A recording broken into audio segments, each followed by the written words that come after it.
Quer aprender a calcular montante em juros compostos? Pode entrar, você está na sala certa.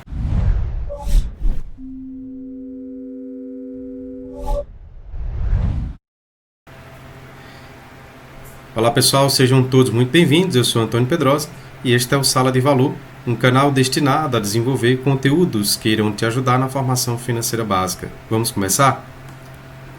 Olha, para responder essa pergunta, dividimos em duas videoaulas.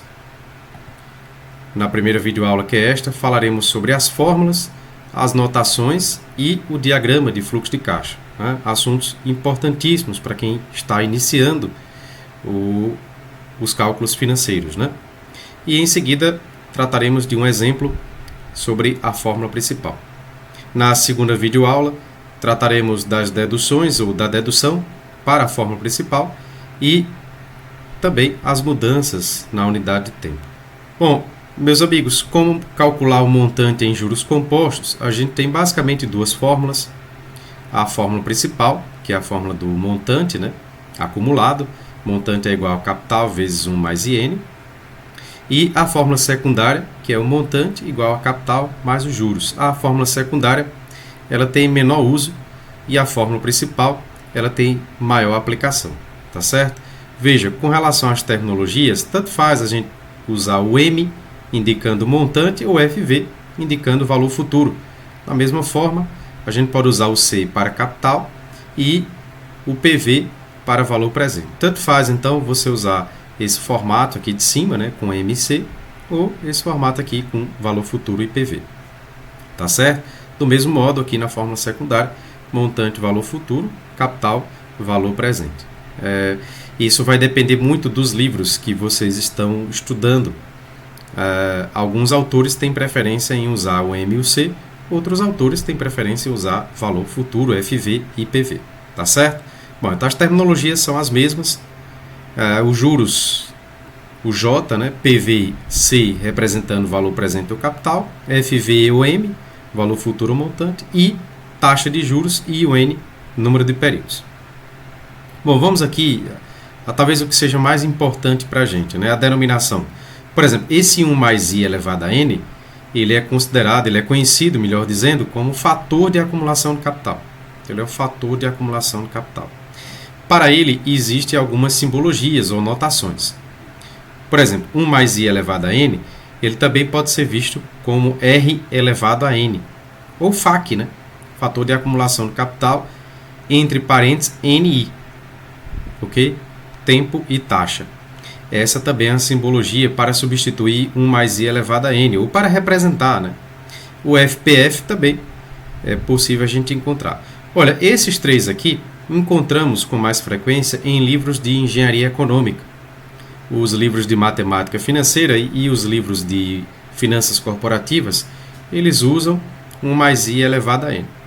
Decidi apresentar para vocês as notações, porque de repente você pode encontrar qualquer uma dessas notações e achar que se trata de um outro assunto, né?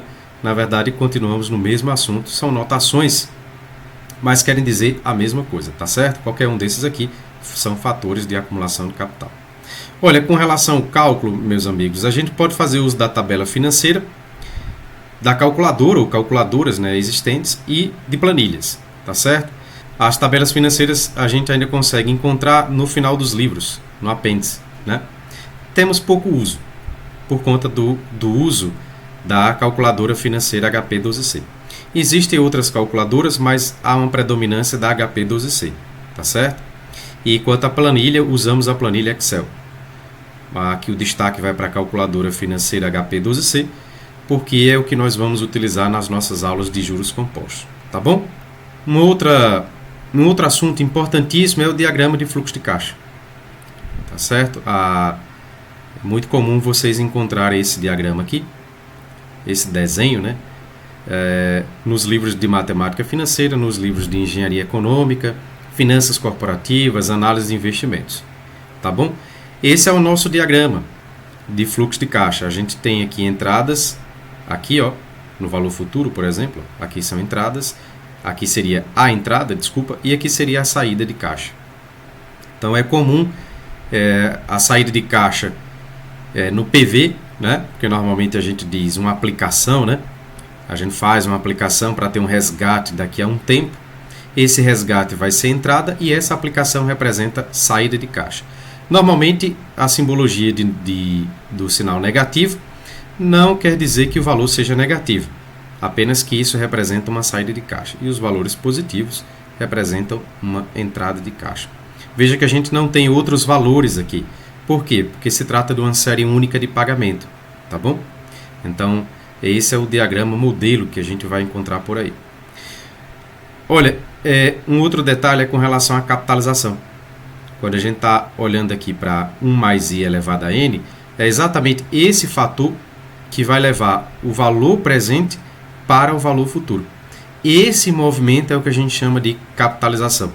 É a transformação de um valor atual em um valor futuro. Então, o processo de capitalização, processo de transformação, ele é feito através desse fator, 1 mais i elevado a n. Então, a gente multiplica PV vezes 1 mais i elevado a n para encontrar valor futuro. É exatamente o que está aqui na fórmula.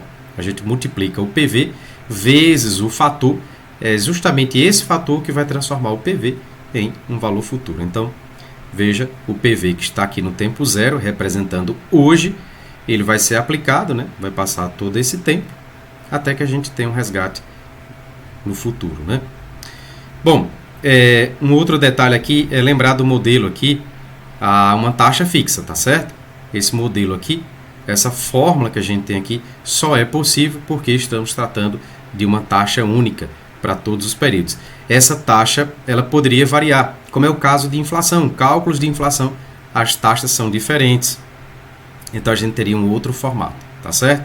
Então, quando você está estudando e vê valor futuro igual a PV vezes 1 mais i elevado a n, é porque se trata de uma taxa fixa. Essa taxa, ela não vai variar com o tempo. Então, durante todo esse período, vamos supor que isso aqui fosse 10 meses e a taxa fosse 2% ao mês. Essa taxa vai ser 2% ao mês durante todo o período. Então, a gente chama isso de modelo de taxa fixa, tá certo? Vamos aqui para nosso exemplo numérico. Então, veja, um investidor aplicou 1.000 durante 4 meses a taxa de juros de 5% ao mês. Qual o valor do montante? Então, ele quer que a gente encontre aqui o montante. Vamos aos dados? Olha, o capital aqui de 1.000, o tempo de 4 meses, a taxa de 5% ao mês, e ele pede para que a gente encontre o montante. Veja, a gente já percebe que não existe nenhuma incompatibilidade, né? Porque a taxa está em mês e o tempo também está em mês. Vamos aqui para a resolução analítica. O montante é igual ao capital vezes 1 mais i elevado a n. Essa é a fórmula principal. Então, a gente vai agora para a substituição dos valores. O capital 1.000, 1 mais a taxa, que é 0,05 elevado a 4. Lembrando que esse 0,05, como que a gente encontra ele? Né? 5%, 5 por 100, 0,05. Então, ele aqui, 0,05. A gente resolve primeiro o que está dentro do parênteses, essa soma, né? Então vai ficar 1,05 elevado a 4, 1,21551. Veja que a gente usa aqui 5 casas decimais, seguindo o padrão das tabelas financeiras, né?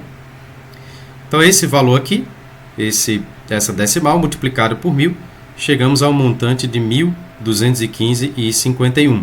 Esse aqui, meus amigos, é o formato analítico, tá certo? Quando a gente usa a fórmula e desenvolve a fórmula aqui, substituindo os valores. Existe ainda o formato na HP12C. A gente inicia aqui os dados, a inserção dos dados, por FCLIA-FIN, para limpar os registros financeiros da HP12C, e iniciamos com os dados agora da questão. 1.000 CHS-PV, esse CHS aqui representa troca de sinal, então ele entra positivo, mas a gente muda de sinal. Lembrando que essa mudança de sinal é para indicar saída de caixa, né? Ele fica negativo indicando saída de caixa. PV. 4, tempo. 5, taxa. A ordem, ela não altera o resultado. Então, se a gente quisesse começar lançando o tempo ou lançando a taxa e em seguida os demais, não alteraria o resultado. Importante a gente deixar aqui o valor futuro por último, que é o que a gente quer encontrar. Vai aparecer no visor 1215,51. Mesmo resultado aqui. Tá certo? Então, a gente tem as duas formas de se resolver, pelo formato analítico e pelo uso da calculadora HP12C. Se você tem dúvidas com relação ao uso da HP12C, nós temos um curso em nosso canal. Acesse esse curso e você pode ir, inclusive, direto nas funções financeiras da HP12C, que a gente explica isso com mais detalhes. Vamos aqui para a nossa interpretação. Olha aqui o nosso diagrama de caixa. A gente tem aqui a saída de caixa no tempo zero, que indica hoje. 1000, veja que a gente usa aqui o parênteses para indicar que ele é uma saída de caixa. Não precisaria, porque a seta aqui está para baixo, tá certo? A taxa de juros de 5% ao mês vai ser aplicada esse valor durante 4 meses a essa taxa e teremos um resgate de 1.215,51. Bom, aqui está a primeira videoaula respondendo como se calcular o montante em juros compostos. Continue os estudos, nós temos a segunda videoaula para completar essa resposta, tá certo? Eu vou ficando por aqui e encontro vocês nas próximas videoaulas. Tchau e até mais!